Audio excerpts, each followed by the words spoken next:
Right, so listen to this, right? 350 days after his first game in charge, Thomas Tuchel is the first Chelsea manager in their history to get them into a Champions League, FA Cup and League Cup final. Unbelievable. Astonishing. It's unbelievable because when he came in, and it's not been detrimental to Frank, you literally saw the change in 2 weeks.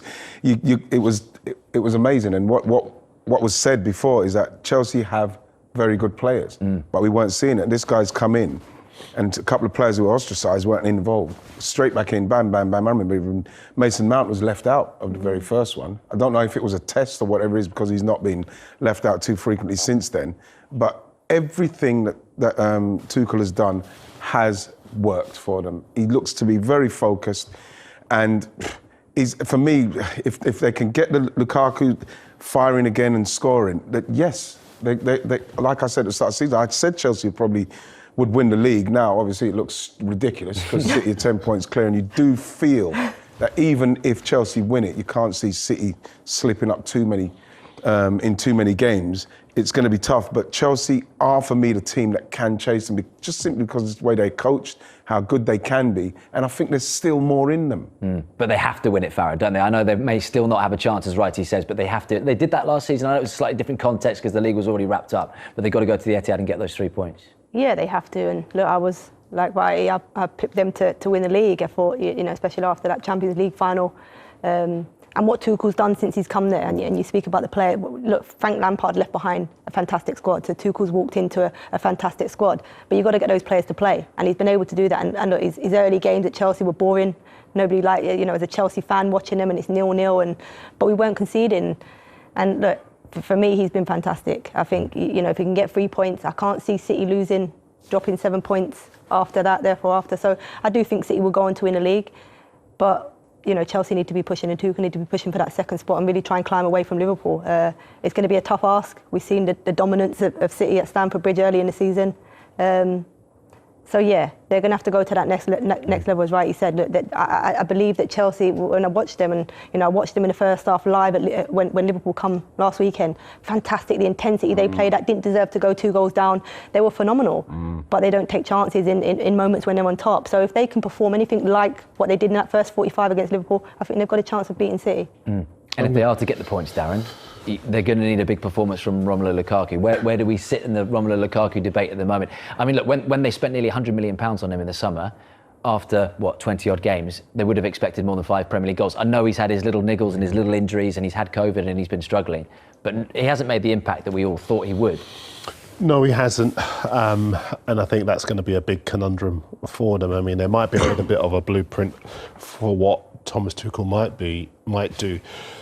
When you look at what Guardiola's done with Jesus, sometimes plays him on the right in the early games of this season where they demolished sides, and Jesus was basically coming in from that right-hand side to provide that added threat.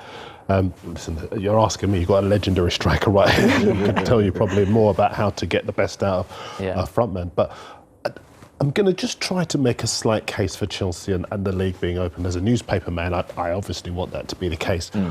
They've only failed to score once if we go back as far as September. So they know where the goal is. And I think as far as City and Chelsea are concerned, I mean, this is going to be one of those epics sporting rivalries, actually, between Guardiola and Tuchel, because they're two guys with big tactical brains. They fought out the Champions League final last year. Lots of people thought it was Guardiola's destiny to win the Champions League last season, and Tuchel managed to outwit him then. I look at the side this time around. Thiago Silva on the bench for the cup game on Wednesday night, Kanté on the bench for the cup game Wednesday night. I think if he starts, that's a huge, huge weapon for Chelsea because of his energy in midfield, his ability to smother attacks at source, and he will allow the offensive players to put pressure on City rather than Chelsea worrying about what City could do to them. So I think there is a chance that Chelsea could win, and I think there is a chance that they could put together a run in the second half of the season. The thing is, when you look at the way that they could play, Chelsea could easily let City come onto them and try and, especially, you've got Kanté, you break it down, and he can break down play, and he's so good progressively with his passing forward. And then if you do then get Lukaku in that position where he's on that right-hand side or left-hand side, getting the ball, running at teams, then we've seen like we saw what Arsenal done to City, you can get at them, you can get to them, and you can hurt them. So you could easily see them playing like that. Or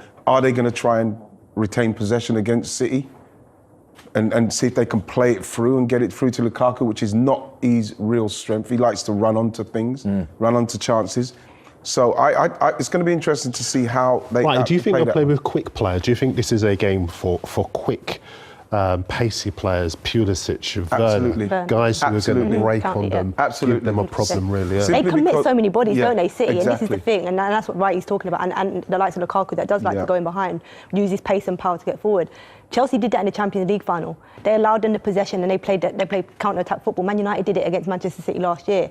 You have to play counter against Manchester City, unless you're pinning them in from a goal kick or whatever, and you play high and press up there. But once they broke that line and once Yeah. they're in your half, you've got to be diligent in your defending, and you play counter-attack with speed and power. You have to be brave enough as well, Farah, because you know that if you're going to try and break on City and you're going to give City the opportunity to continue to pass, then the defenders themselves, they can't leave those little holes in those little spaces that City like people to get into, and Mahrez and Sterling and all these people like to break into. So you have to cover those, but then you have to be able to, when you win the ball, it has to be very efficient in the way you break, because they'll win it back and they're straight back at you, trying to get the weak link. Where's the weak link? Where can we get in?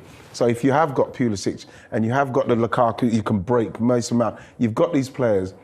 You then let City start thinking about it, and then you're hoping that you can make them start feeling a little bit apprehensive about what they're doing. And then once you do that, you then end up, you can beat City. But to get to that level, you have to go through so many hoops to try and get City to the point where they start to doubt themselves.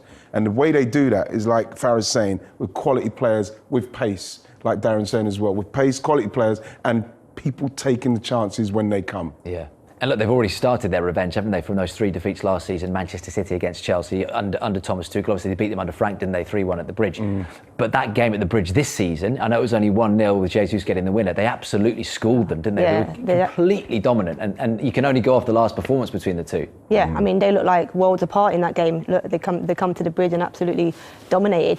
Kovacic and Kante's performance against Liverpool as a 2 in midfield against a Liverpool 3 was phenomenal. And if you can get them playing at anywhere near that level against Manchester City, they will cause problems.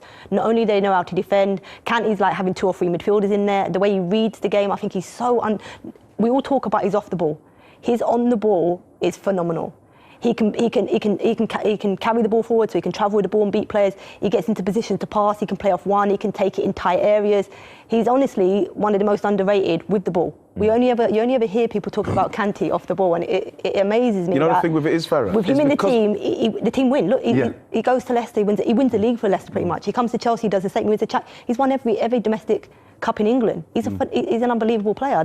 He's so underrated. The thing with him is because he's so unbelievable at reading. Yes. And knowing where the danger is. Sniffs it. It's, and we saw when he played for Leicester, he was like 2 players alongside Danny Drinkwater. Yeah, it's You know what I mean? It was crazy. So he was so phenomenal at that. People then think that, oh, that's what his main strength is. And this is why you see Sarri tried to do it with him, and Frank tried to do it, tried to get him playing in a position where they wanted him to win it higher, but they know that because of the caliber of player he is, how good he is with running with the ball, like Farah said, one-touch passing, scoring, they tried to move him forward. But then, you know what I mean? You think to yourself, why take, for me, arguably the greatest player I've ever seen play that position out of there when he can do everything what he's doing there? So he's going to have to put in those kind of performances against City.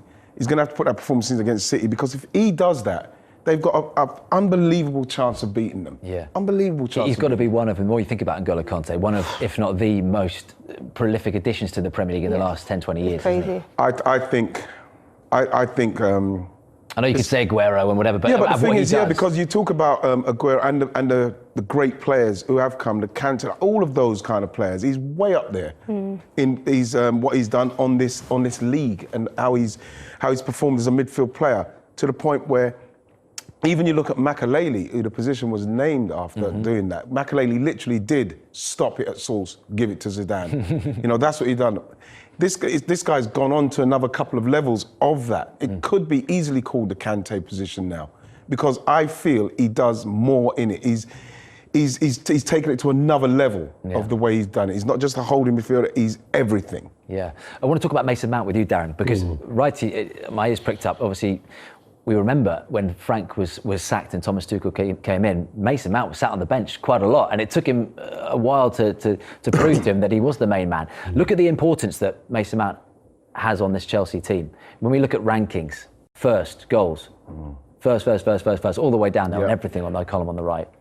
He's been prolific under Thomas Tuchel. When he's not in the team, they are a different Chelsea, aren't they? Absolutely, they are. The interesting thing for me is going to be where he is deployed in this game, because I would imagine Tuchel will start with Kanté and Jorginho in front of that back three, which will be very experienced to Rudiger, Thiago and Azpilicueta, or maybe Christensen with Azpilicueta right wing back. So will Mount play on the right, or will he play in front of that midfield two? It'll be, because we know how composed he is. We know how good he is at picking up positions in the box from which he can actually make those goal involvements. But where will he play him? Righty. You know what's really good is, Darren, is just when you look at the positions he's taken up in all of those clips, they're all in the position. It's the way his movement, it's just a subtle movement, just a yard here, yard there. He's either in the box, he's just arriving in the box. You know, he's got all the movement that you think to yourself, if I leave him out, I'm losing too much. When you look at the goal involvement, and we saw the list, the goal involvements, everything, you're losing too much with him not starting. So for me, it will be interesting to see if he starts. He has to start. But where does he start? When you mentioned, I was thinking, where does he start? Look, he's somebody that I feel Chelsea are better with him in the team, but against a team that you're going to play on a counter-attack. But what he does have is right. He says he's prepared to do the run beyond. So he's somebody that if Lukaku was to be, get centre halves around him, he'll go beyond Lukaku. Yes, he's a little bit of pace. He play Werner off the other side, maybe Mount off the right-hand sside. He's just somebody that I believe is key to this Chelsea team. Could he even play him as 8? Could he play him next to Kanté? It depends what he plays. Does he play a box? Does he play a narrow, like the 5 that he plays in a box 4 with Lukaku up top, and he'd be one of the 2 10s? It depends what he's... Look, and none of us can second guess what Tuchel's going to do. You look at someone like him though, Farah. He could probably play 8, 10. 10, yeah, he could play anywhere. He could play anywhere. He's like... And he's been mixing it up, Tuchel, recently. He went to a 4 at the back, didn't he? Then back to his 3-4-3, obviously, depending... Because the fact that they haven't got Chilwell and James has been out to change the whole dynamic of that team. Definitely. I mean, I'm not comfortable when you look at the way, the style in which he plays and how in a 4, it doesn't look as comfortable for Chelsea. I do feel at times they look a little bit exposed, gaps, and but I don't think for 1 minute they're going to go up against this Manchester City team with a back 4. I think they'll go with a 5. Yeah. It's then just who they play. I think the question who plays alongside Kanté, because for me I'll go Kovacic. Darren, you mentioned before, maybe Jorginho, because of when in transition he's a player that sees those passes.